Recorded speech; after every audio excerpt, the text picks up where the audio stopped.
Good afternoon and welcome to the Columbus Metropolitan Club. I'm Steve Marks, the CMC Board of Trustees Chair and President of Hannah News Service here in Columbus. It's my pleasure to welcome our in-person audience today and to say hello to all of you watching via our live stream. Thank you to today's forum sponsor, EcoHouse Solar. They're sitting right here, thank you.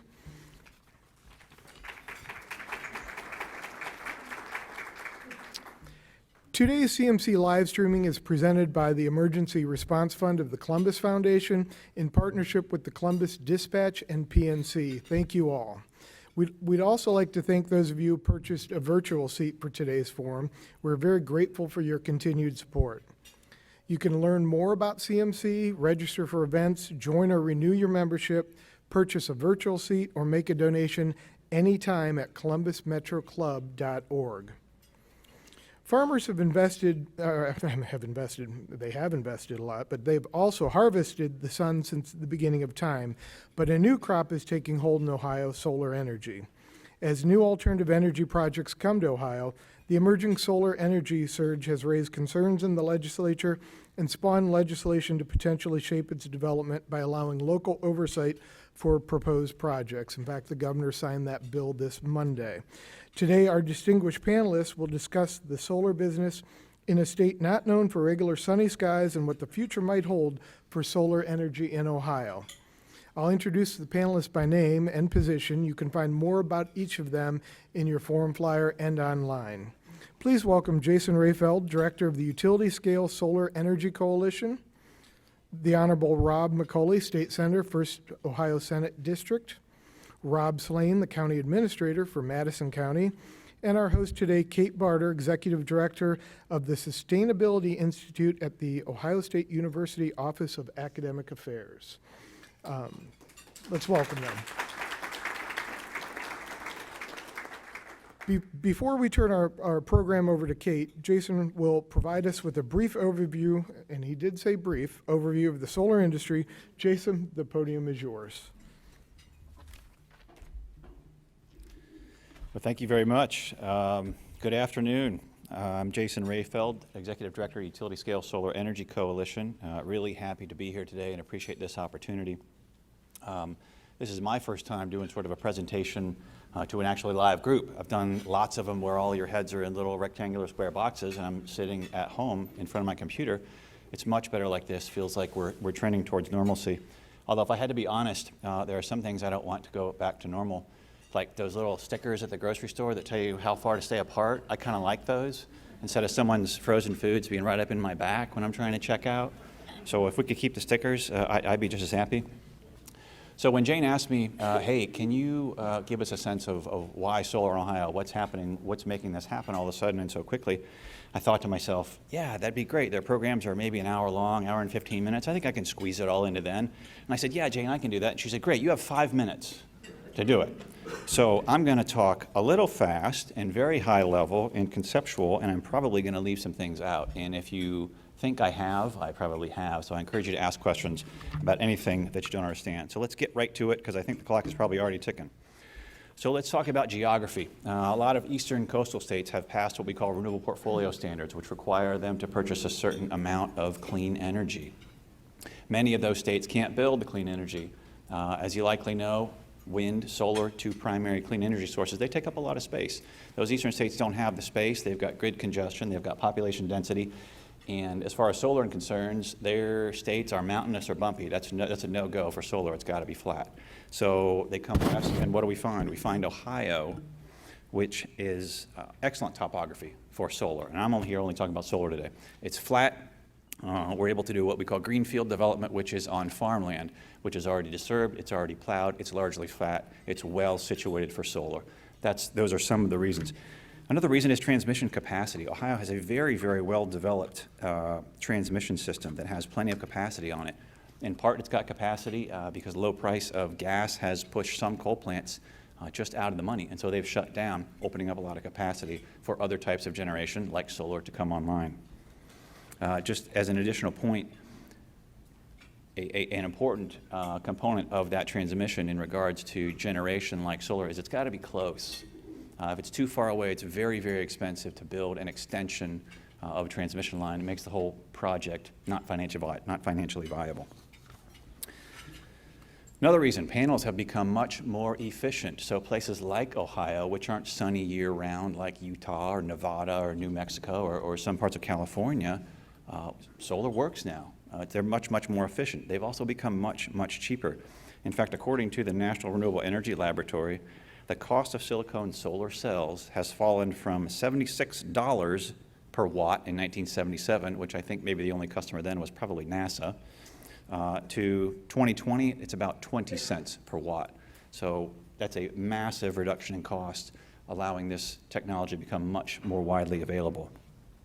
But what about our weather, you say? And that would be an excellent question, because we have some pretty brutal winters that are pretty gray. But I would tell you that the panels, the efficiency is good enough to where it still makes the electrons that we need to run these lights during those gray days. Even better is our what's called solar irradiance through the months when we have lots of sun, like right now, like July. Those panels are really kicking it. They're really putting out a lot of electrons. And incidentally, that's when we need it the most. This is when we use the most. Our grid here in the PJM region, the 13 states plus DC, is built upon days based out of July and August, usually, because that's our highest demand. So in short, solar shows up when we need it the most. And maybe most importantly, I forgot. These panels are manufactured here in Ohio. We've got the only US-based panel manufacturer right here in Ohio, and I'd be remiss if I didn't mention them. It's First Solar out of Perrysburg. So they're doing a great job building a lot of panels for a lot of these projects going in. But wow, maybe the biggest thing is the demand for clean energy. It is skyrocketing here in Ohio, throughout the US, and throughout the world.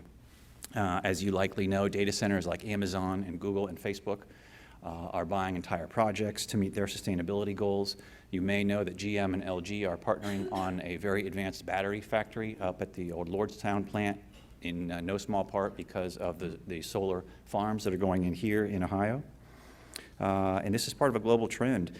Recently, the CEO of Blackrock, and many of you may be familiar with Blackrock, is a large investment firm that manages, I think, on the upwards of $7 trillion for their clients. Their CEO recently sent a letter to other CEOs around the country which said, from January through November 2020, investors in mutual funds and exchange-traded funds invested $288 billion globally in sustainable assets. This is a 96% increase over the whole of 2019. That's a massive amount of money. Additionally, they took a survey of 425 investors, of large investors around the world, representing 27 countries, and totaling about $25 trillion of investments. And those respondents indicated that in the next 5 years, they intended to double their investments in clean energy. That is a lot of demand, my friends. So, I'm getting close, Jane. What's it doing for Ohioans? Bringing business, providing the energy demand right here in Ohio. It's keeping farms in the family and allowing agricultural communities to stay as they are. I got lots more that I look forward to answering any of your questions. Kate, that's fast I can do it.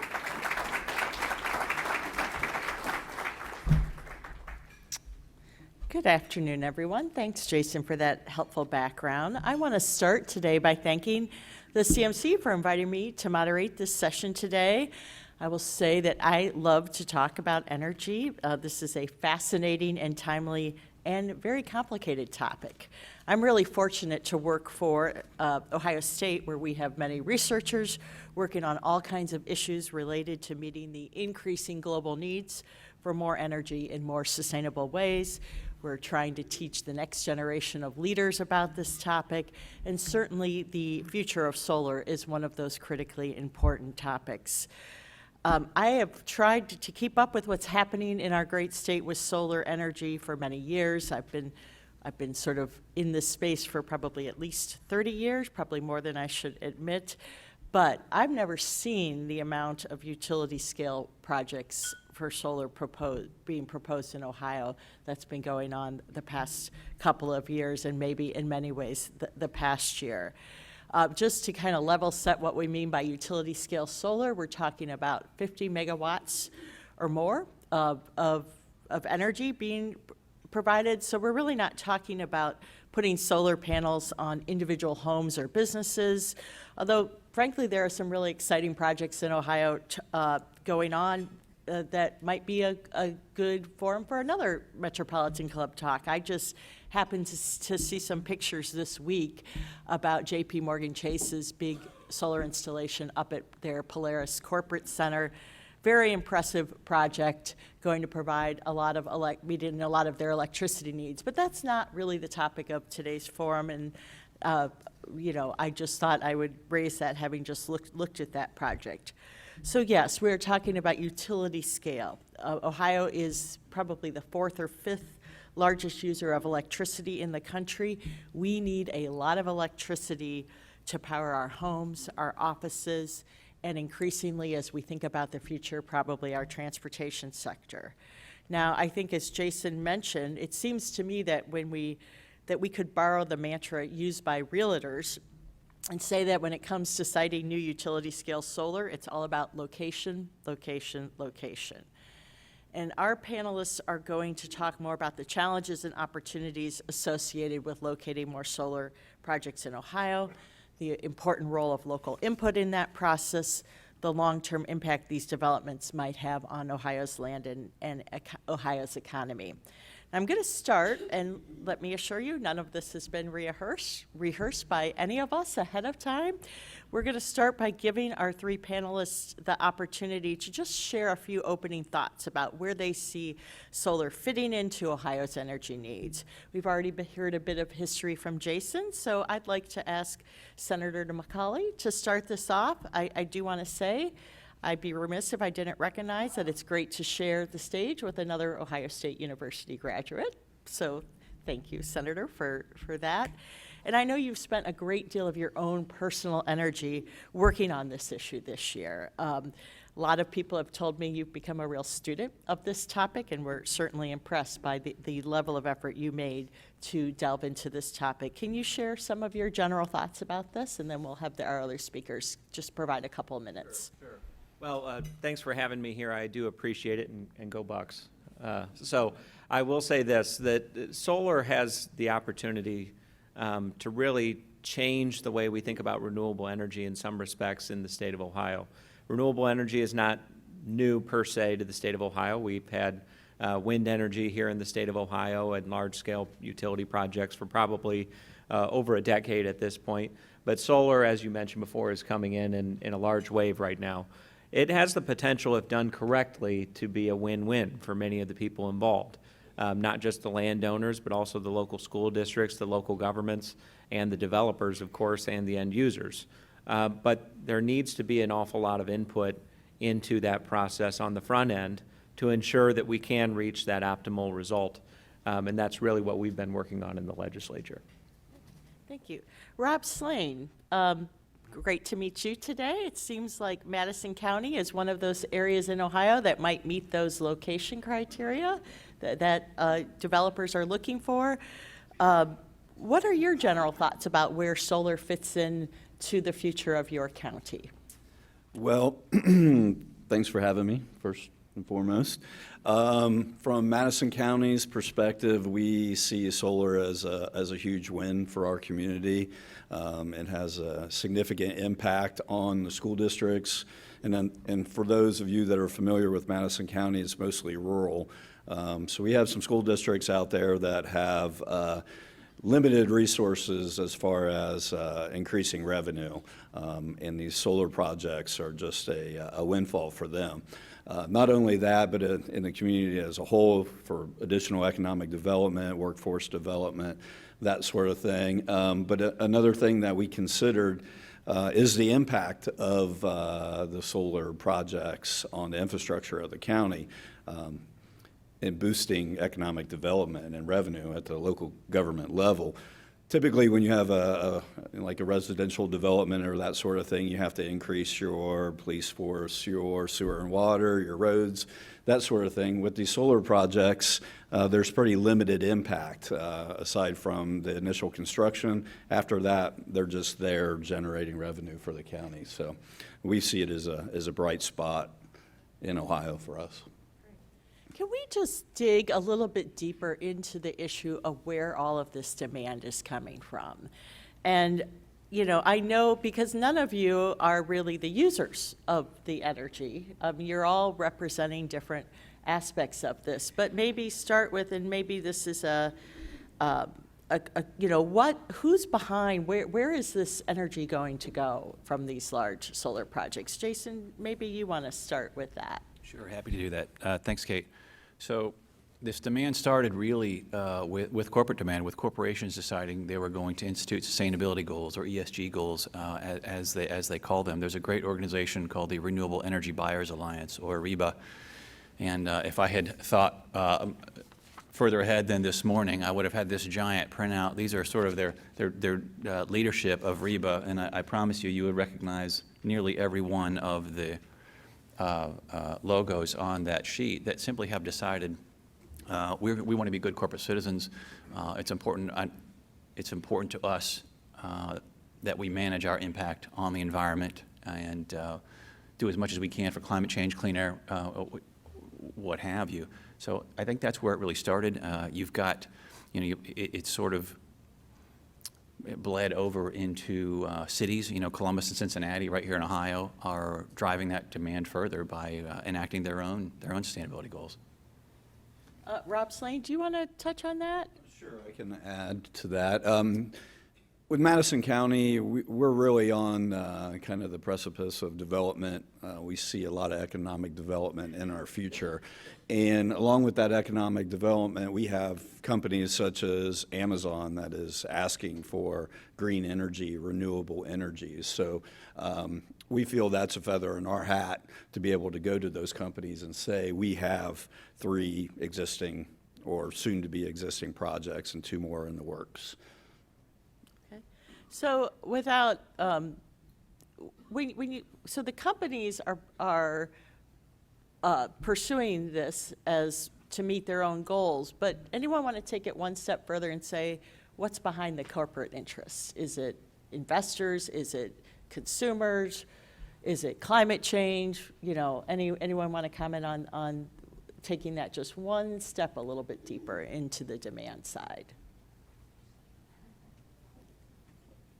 If I had to Sure, say, Sam. I'd say it's probably all 3. Okay.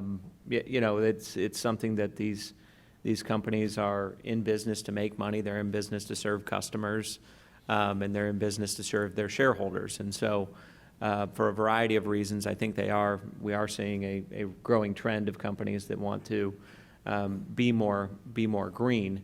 And so I would say that is something that is going to continue as a trend, which I think is even more reason for us to be mindful of how all of this interplays together as far as the siting of these projects and things like that.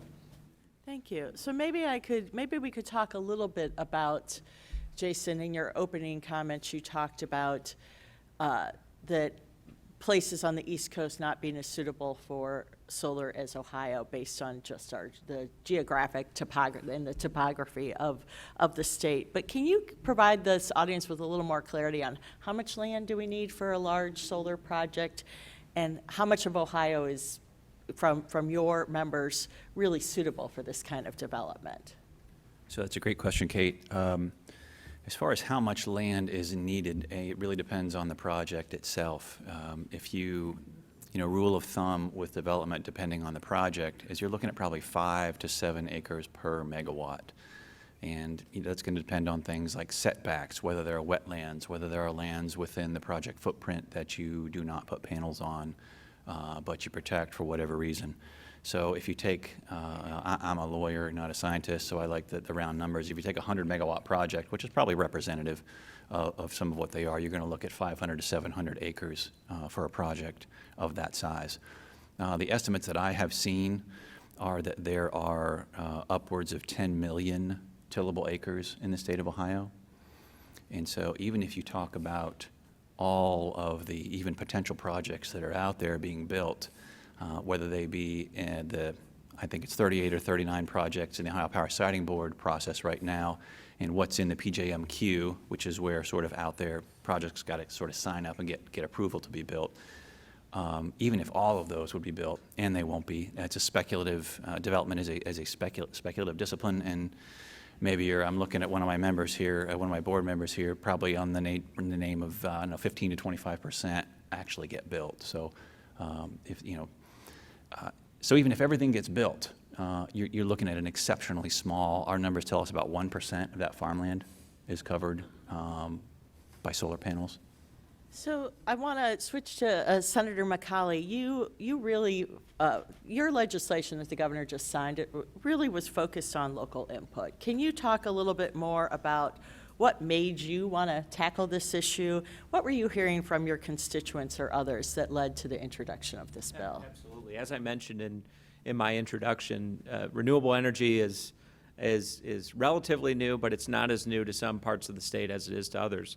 So my district is the very northwest corner of the state. We've had a great deal of renewable energy relative to the rest of the state in my district. And we've seen in many ways how the power siting board process up until recently has worked, in that you could have projects that were coming in that were seeking to transform thousands of acres, potentially, in some cases tens of thousands of acres in the case of a wind project, and you would have no meaningful local input that was considered at the Ohio Power Siting Board. There were cases where you had unanimous opposition from county commissioners, township trustees, and others that would be heard by the Power Siting Board, but it wouldn't necessarily enter into the decision on whether or not to grant the certificate until very recently in the Republic Wind case up in Seneca County. And so when we're thinking about this, and I would agree with Jason that there are a lot of tillable acres, but when we're thinking about solar, it's not just saying, hey, we shouldn't worry about taking farm ground out of commission. It's what farm ground. And this is where even my district is hearing about this in the terms of solar. Where are you going to site this? What are we giving up by the siting being where it is? Is it being sited at the edge of a village or a city in areas that have been kind of earmarked or planned for and infrastructure has been extended to for the potential development of industrial or residential developments? And those are the types of things that if we have more local involvement as a requirement up front, those are the types of things that can be dealt with, and those are the issues that can be mitigated, not just for the locals, but also for the developers. So can I maybe ask Rob Slane, as representing local officials in Madison County, how do you all feel about this kind of authority in House Bill, or I'm sorry, Senate Bill 52, that decision making coming down for local officials, the way this bill has fashioned? Yeah, I think we appreciate it. Prior to the introduction of that bill, basically the only authority that the county commissioners had was the passage of an alternate energy zone. And that had a little bit of flexibility there, but ultimately it went to the Ohio Power Siting Board. So the local officials in Madison County are comfortable with being more on the seat to respond to concerns or support for these projects? Yeah, I think that's safe to say. So, and it's interesting that the Farm Bureau, I think, is one of, as we think about farmland, maintained an opposition position to this bill throughout the process, as I understand it. I'm just an observer, not a participant in any of this. But how does this play out for the farmers who are really the places where we're going to build these projects? If I could respond to that, I think when you survey the membership of the Farm Bureau, depending on where they are in the state, you're going to get very different results from their membership. And I think even Farm Bureau would admit that their on the ground, their grassroots membership is very divided on this issue, because they've seen in some parts of the state how it's impacted their farmland or their home values even relative to other parts of the state. And so I think Farm Bureau, generally speaking, looked at this and wanted to be consistent across the board, that they prefer the statewide decision-making process as it concerns many of these capital investments. And so, but I would say, in talking with my local farm bureaus, I would say many of those members and those organizations lean more on the side of what we did in 52 as opposed to the statewide organization. And if I could just briefly add to that, at the local level, what we've seen is a lot of people have concerns about taking valuable farm ground out of production.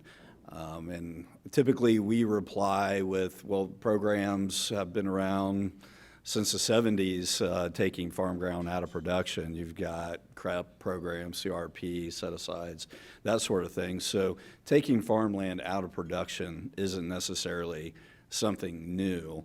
And in addition to that, we feel that the utility scale solar projects will not require the maintenance that farm ground typically does, and I'm referring to herbicides and pesticides and that sort of thing, soil erosion. So we feel 20 years, 25, 30 years when these solar fields are taken down, the ground could potentially be in better shape than what it was before the project began. Jason, you want to comment on that? I would like to actually. To the concern about the impact of sort of taking agricultural land out of traditional agricultural use, I would suggest that this is another agricultural use, although not traditional. But to that end, for the second time, my group has commissioned a study between Ohio University and the Ohio State University to look precisely at that. It's just gotten off the ground here in this last month, where they're starting to put some scientific instruments in the field at some of these locations to see, is there an impact? What's the impact going to be? Now, there was some sort of sensational stuff initially about, oh, we're going to have food shortages, and we're not going to have food shortages. You know, our U.S. government pays some farmers not to farm. There's not going to be any food shortages. But we are interested in, what's that mean? What's that mean for the community when you change from corn or beans to a solar array? So we are looking into that. I don't have results right now. If I had to guess, maybe November we see that. I'd also suggest that you know, I agree with a lot of what our panelists here have said. Many of these farm families, however, that are supportive look at this as a way to say, well, I can really bust my butt and hope that the commodity prices stay there for $150, $200 an acre for corn or beans. And then a solar developer comes along and says, hey, we'll give you 5, 6, 7 times that per year. What do you want to do? Oh, and by the way, you don't have to do anything for that 30 or 40 years except collect a check. So the farmer, who may be 50, 60, 70, starting to think about what am I going to do with this farmland that's been in our family for 4 generations, suddenly has a connection that they can do something with it. They can hand it down to further generations. So finally, I would also say that there's lots of reasons that farmers oppose using land for solar. It's not just it's taking fertile ground, but there's many times where locally, you know, the only way a farmer can expand is if they get more land, right? And so if that's taken up by solar, they can't really expand. So that's. So I'm going to switch subject or question, the line of question a little bit into sort of this role of local government that was created in Senate Bill 52. You know, there have been some questions about we are, you know, 10 years ago we saw this huge upswing in development of eastern Ohio for natural gas development in Appalachian counties. Help the audience understand why you see, maybe start with Senator McColley, why the rules of the game for citing energy should be different based on the energy source. Well, I would say there's an apples and oranges comparison there. One is power generation that has much more flexibility as to where it gets sited, and others is mineral extraction. It's not necessarily power generation, and it's only going to be able to extract it in the areas where those minerals are actually present. And so while solar and wind may be more suitable in some parts of the state than others, those parts of the states offer much more flexibility, in my opinion, than would the extraction of minerals. You also have to look at the idea of necessity and what the overall benefit would be. So when we're looking at wind and solar development, even right now, adding to the grid, our grid, PJM, is at about 135% of capacity. That's without any additional generation being added to it. And so adding these solar projects, or even wind projects, or any other projects for that matter, even baseload power, isn't necessarily adding a needed amount of capacity to the PJM. In fact, the PJM, they'll even tell you, they're very satisfied with the condition of their grid and the amount of capacity that they're generating on their grid. And so I do think there is a difference that warrants a difference in treatment. However, this is the Ohio General Assembly, and I anticipate somebody maybe will introduce a bill like that. But we wanted to focus in Senate Bill 52 on power generation that is transformative in its land use in the form of these renewable energy projects. Jason or Rob, do you have any comment on that topic? I do. I think that we're fortunate in this state to have the choice of all of the above. And if you had to ask me what I think our energy strategy should be, it would be just that, all the above. All of the ways we're able to produce electrons here in Ohio, I think we should. Now, much of that is market dependent, right? If you're too expensive, that's not really going to work. People aren't going to buy it. We're fortunate to be a competitive, deregulated market here in Ohio. I actually believe that, for example, gas and solar, which are the two most likely to be built right now, they're not really competitors. They're more likely complementers in the way that they work.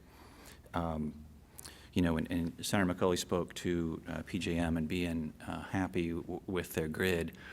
You know, there was a point in time where we were happy with all coal, and that's no longer the case. You know, the shift in demand is in part because people want a cleaner form of energy.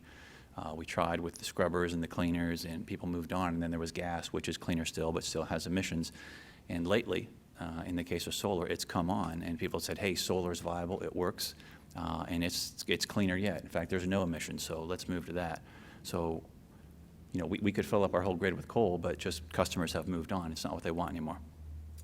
Rob Slane, any thoughts on, from the local level, about energy, different sources of energy having different requirements locally? How does that play out for local officials? You know, I don't have a whole lot to add. It's difficult for me just over in Madison County. We don't really have experience with the eastern side of the state. But in the 3 or 4 years that we've been working in this area, I think what we've seen is that solar is actually becoming competitive with the gas-fired power plants and probably outcompeting coal-fired plants.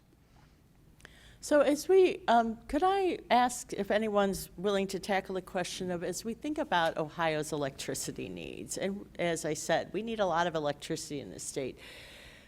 What is your best guesstimate as to how much of our grid could be just, you know, we natural gas, I think, is number 1, coal is number 2, nuclear is number 3. Right now, renewable energy is really a very small percentage of the overall electricity being generated in the state. But what could Ohio look for in the future in terms of how much of our electricity needs could be met by solar?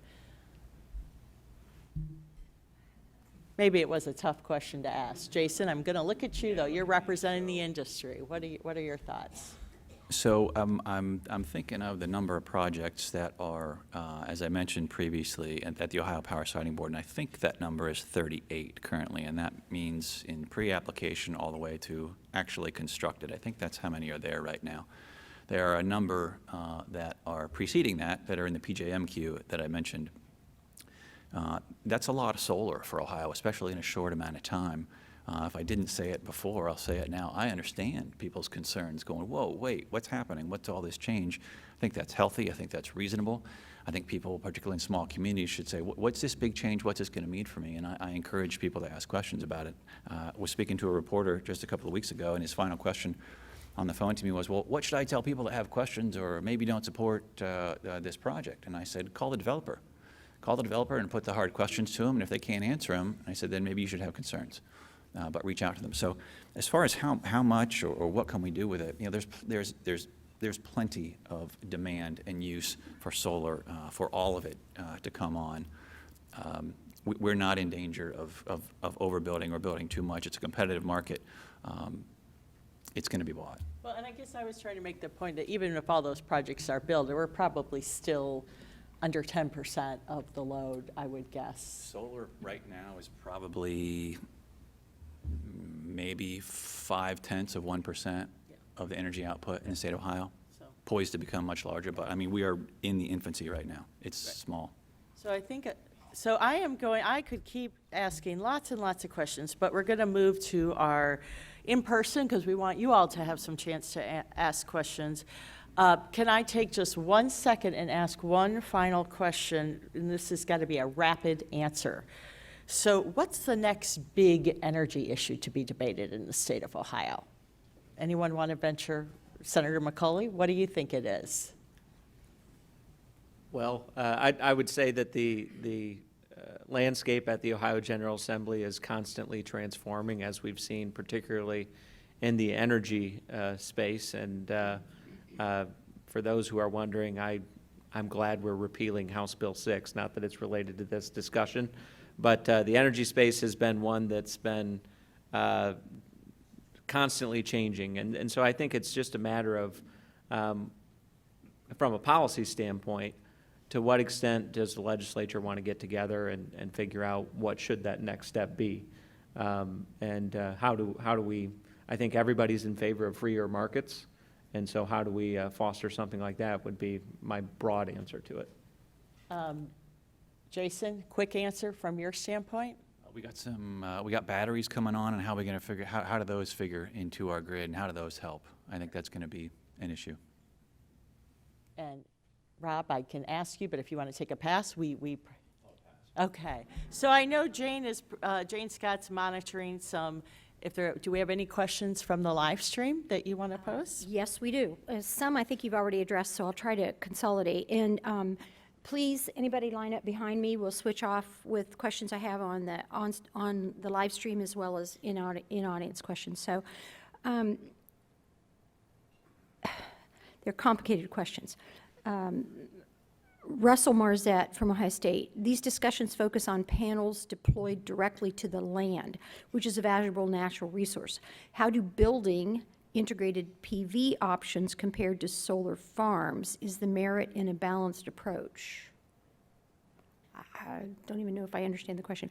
I think he's looking at building panels on top of big factories and things like that and not on the land.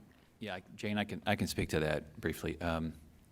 So as I mentioned earlier, if you're talking about a utility scale installation, which is what my group does, they're typically far too large to be put on top of a building.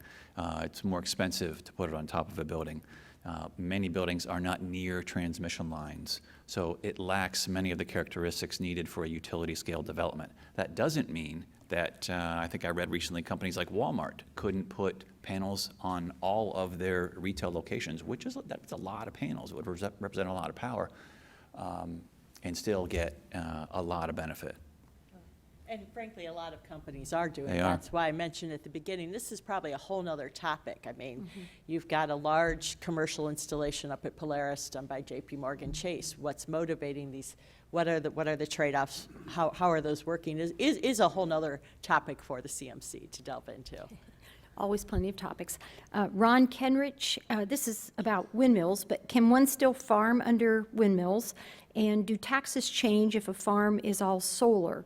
And I'll add to that, I've seen a couple articles about prairies and grazing under solar. So maybe what the question is the land completely out of use, or is something happening with both wind and solar that would still be compatible with other crops?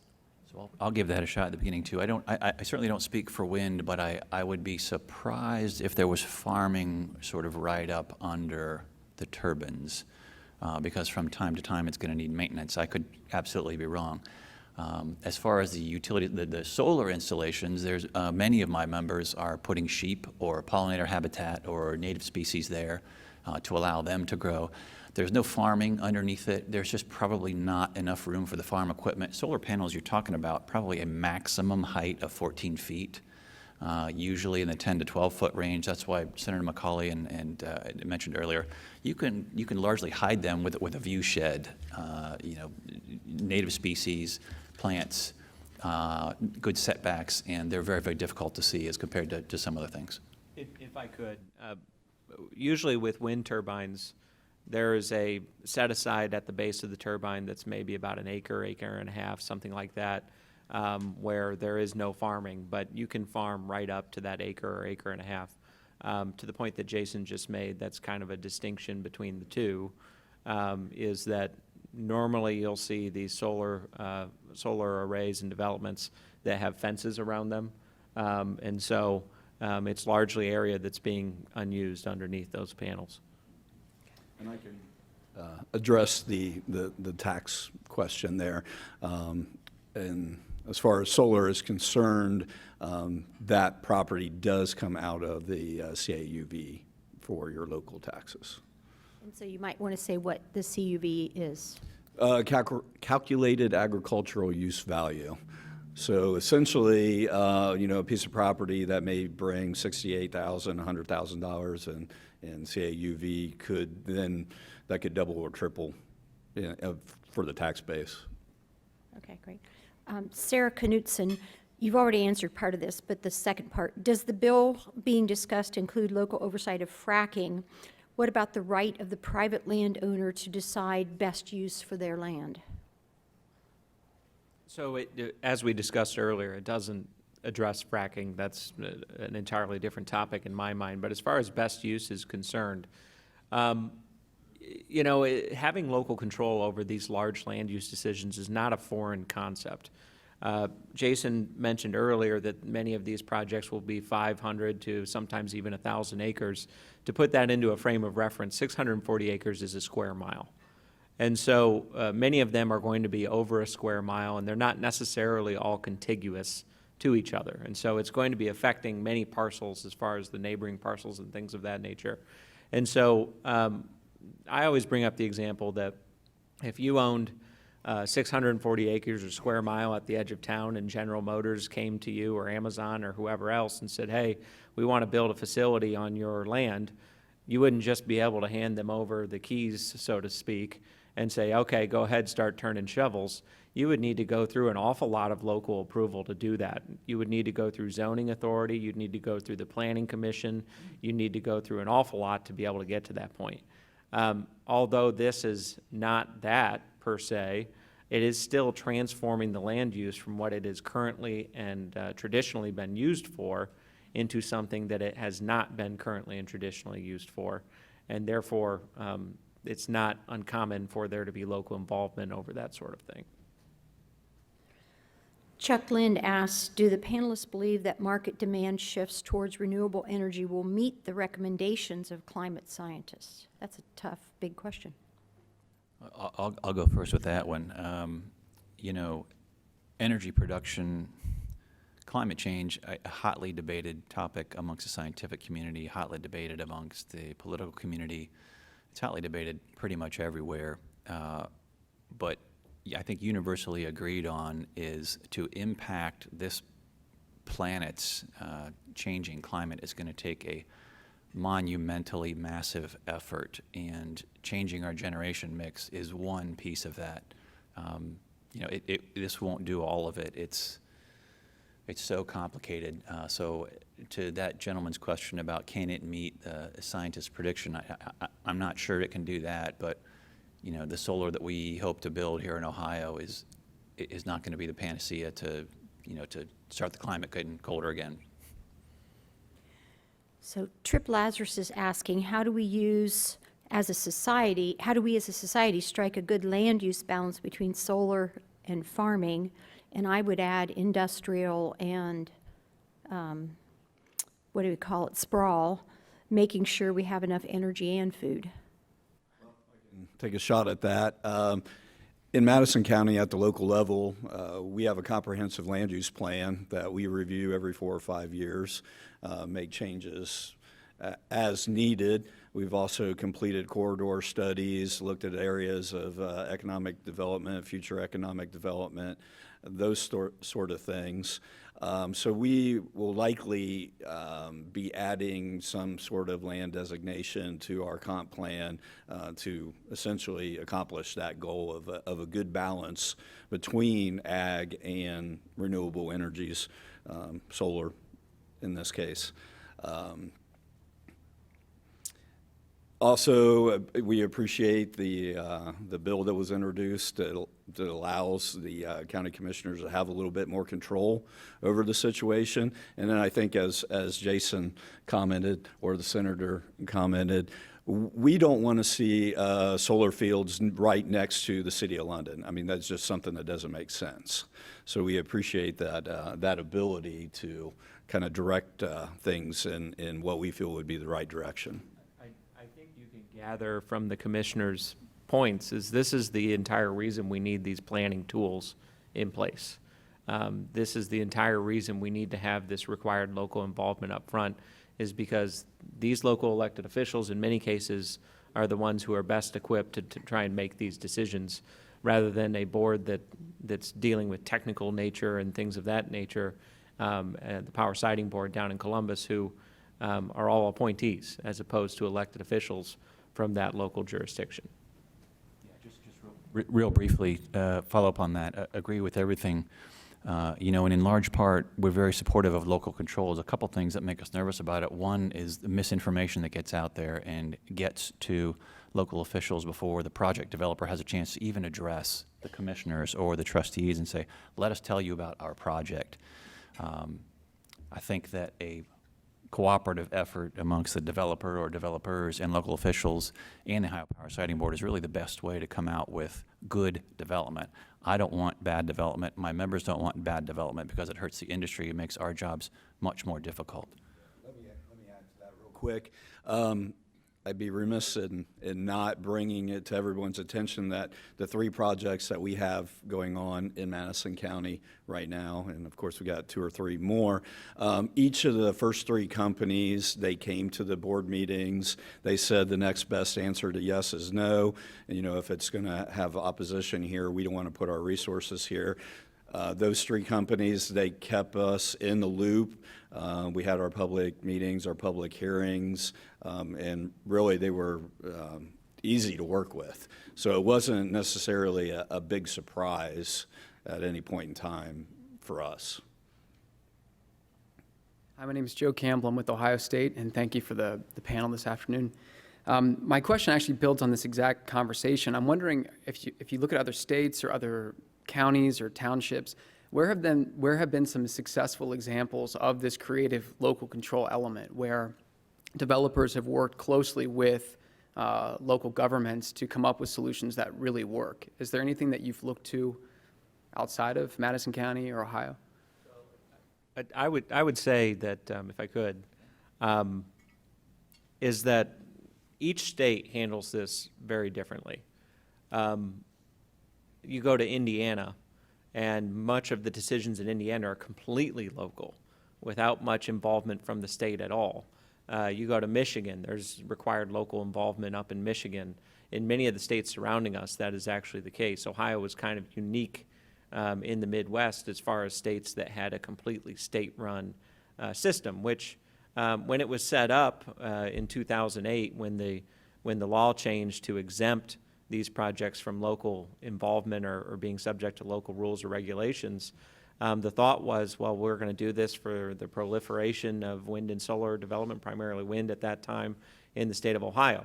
What we've seen is what ended up in the legislature now revisiting that policy, where there were some issues where you didn't get that buy-in from the locals that's really necessary to generate the type of project that it seems like they're having potentially in Madison County, where you have people on all sides of the argument who are getting something good from the project. And so this is just really trying to make it a more collaborative process that we think will result in many more projects being on the positive end by all involved, rather than somebody having to be a loser.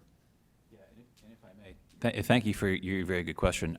One of the, in my opinion, one of the challenges that we have is this is all brand new. So, you know, up until very recently, I couldn't say, okay, let's get everybody on this bus. I'm going to take you out and show you what one of these solar farms looks like, because they weren't there. And so you couldn't sort of see it, touch it, taste it. What's the impact? What does this thing actually look like? And that adds to the apprehension factor, if you will. As well, I understand you're telling me this, and you're showing me these visuals, and you're saying it's going to be okay, but you know, I've been down that road before, and I don't feel good about it.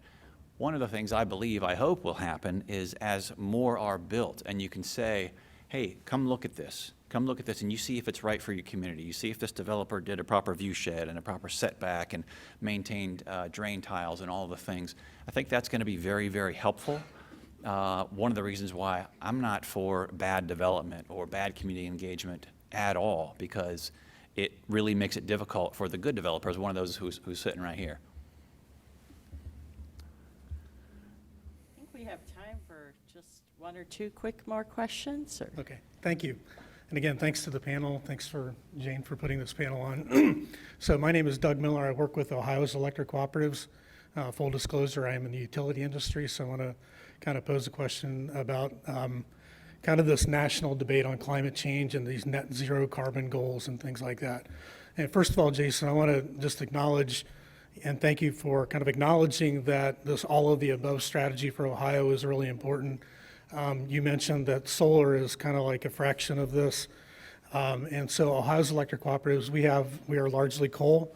We have natural gas peaking plants, and we have about 10% of our portfolio is renewable through like landfill gas, solar, things like that. So I appreciate that. The other comment before I ask the question is that I think somebody mentioned that electric utility companies kind of like coal. The fact is that the reason why we have coal was something called the Fuel Use Act back in the 1970s, where we were not allowed to install natural gas. We were only allowed to install coal. So here we sit today with a lot of stranded investments with coal. And so, we need time to kind of pay down that debt and to kind of make this transition.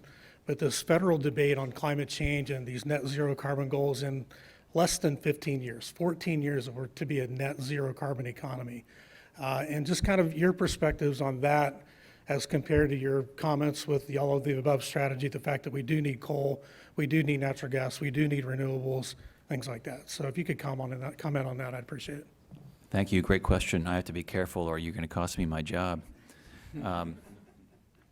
So some of these goals seem exceptionally aggressive to me, and I understand the impetus behind them, the concern about air quality, the concern about impact on crop yield from pollution, the concern about our environment. That's real. That's absolutely real. But what's also real are things like you mentioned, is there's people's lives and communities, and businesses and investments are tied up in these. And so it doesn't really work in a real sense to just shut them down tomorrow. That's not a really very, very realistic goal. So if you're going to talk about moving to a 100% clean economy, you're going to have to find a way to bring that into a landing. And I mean a safe landing, not a crash landing where you just cut it off. So I don't know if that sort of answers your question or responses to it, but that's sort of where I am on it. I think we are probably out of time. I will say, these are, boy, Jane, the number of CMC topics, future forums based on some of these questions, I can see them in the future. And, I restraining myself from asking some of these additional questions or comments, especially about how this fits into global climate change and what all that could mean for farmers in Ohio. But at this point, despite my desire to dig into some of these issues a little more deeply, I'm going to turn it over to Steve for some concluding remarks today. Thank you. I hope you found today's forum informative, electrifying even. It's an important topic, and I'm glad to have the people here. So please make plans to join us next Wednesday evening. There is no forum next Wednesday during lunch at CMC as we present Rapid 5, the power of parks and waterways. Local planners unveil their designs to connect. So I want to give some thanks out to our forum sponsor, EcoHouse Solar, and to the Emergency Response Fund of the Columbus Foundation for presenting our live stream in partnership with the Columbus Dispatch and PNC. And thank you to our online virtual seat patrons. And our special appreciation and thanks to our speakers, Jason Rayfeld, the Honorable Rob McColley, Rob Slane, and our host, Kate Bartter. Thank you all for joining us. We could not do this without all of you. We look forward to seeing you next Wednesday evening, once again, as the Columbus Metropolitan Club presents another community conversation. Thank you. Great job.